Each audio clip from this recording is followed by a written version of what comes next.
Hello, my name is Inzwirashe Munikwa, and today I'll be reading the blog post I wrote for Black History Month about my experience as a Black woman living in Canada and within the United Church and what Black History Month means to me.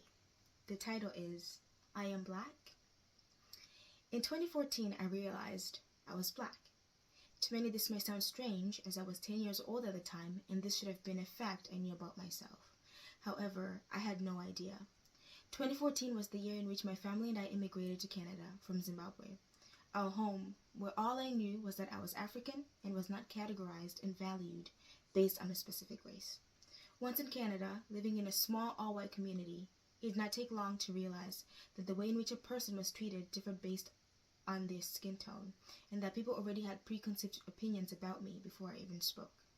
Growing up in a white-dominated society, being Black meant I had to conduct myself properly at every event, at church, at school, even apologize for mistakes that were not mine, as any extreme excitement or acting loudly, just as my other white peers, meant I was being too much or too Black.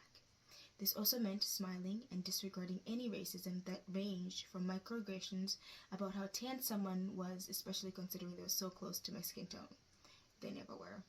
How bouncy and rough my afro felt under someone's uninvited fingers, to classmates using the N-word without understanding the implications and meaning behind it.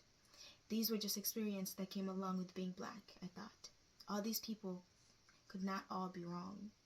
It was during Black History Month I learned that these experiences were beyond unacceptable, and although Black people did and do go through these experiences, it does not warrant or justify the perpetrators and enablers of racist behavior. To a degree, I recognize that the children I grew up with only knew as much as they were taught. It was this ignorance that led them to making insensitive and racist comments. Although having this understanding does not remedy their actions, it is evident that the subject of racism and marginalization is not a priority in social discussions. During Black History Month, it is time to reflect on the struggles Black people have faced and are still facing to this day. The strength our ancestors had to endure slavery, colonialism, and the implications that these actions had and have, as we see systematic racism and intergenerational trauma within Black and African communities.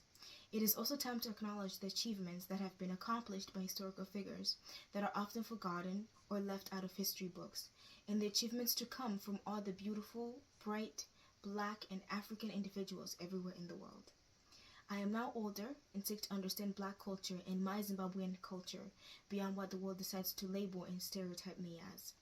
As an African Black woman, I realize that I have my own ignorance about my people because of the environment in which I grew up in. I have to reconcile with who I pretended to be when I was younger, trying to fit in, and who I am now, a person who is proud of being African and Black, as this is part of my identity and is the source of my courage and confidence. My educational journey is just beginning, and I can only hope it expands beyond what I am capable of imagining. Although Black History Month is a great way to start educating yourself about the different Black and African cultures, it does not have to be the only time to do so.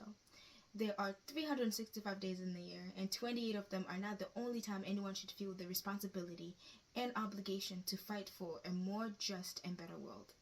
For those who are racialized, marginalized, and face discrimination. After all, Black History Month might be once a year, but I am Black all year round. Thank you.